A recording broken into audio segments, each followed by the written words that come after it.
Whether it's on or off, up or down, the Asarco smelting plant will always be a part of El Paso. Now in 2012, the people of El Paso have to decide whether they want the towers to remain standing or take them down forever. Once it was determined that Asarco was being closed, a group of people got together and talked a little bit about it.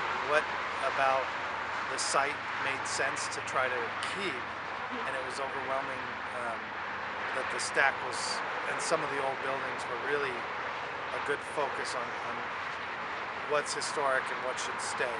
In terms of industrial architecture, it's a pretty phenomenal piece of architecture. On the other hand, people like Deborah Kelly believe the stacks serve no purpose to the community and should be taken down. It doesn't make sense.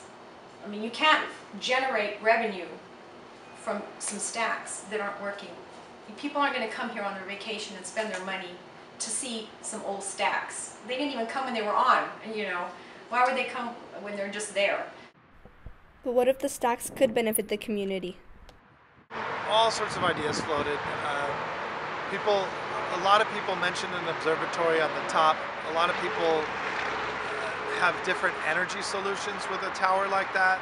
There's such things called cooling towers that essentially, if you put a little tent up around the bottom, 8 feet off the ground, and allow that hot air to generate and it'll naturally start flowing up that stack at an enormous rate of velocity. You put an engine up there and you're generating energy you're generating pure energy without energy expended. People who called me and said they were base jumpers, and there's only one place in the United States that you could jump off of freely and legally. And that this should be the second place. Whose decision is it to make?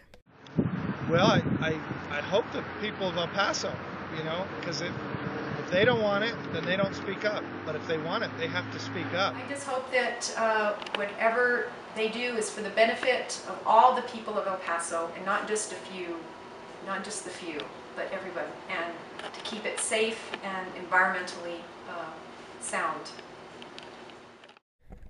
This is Miranda Anaya for That's What They Said.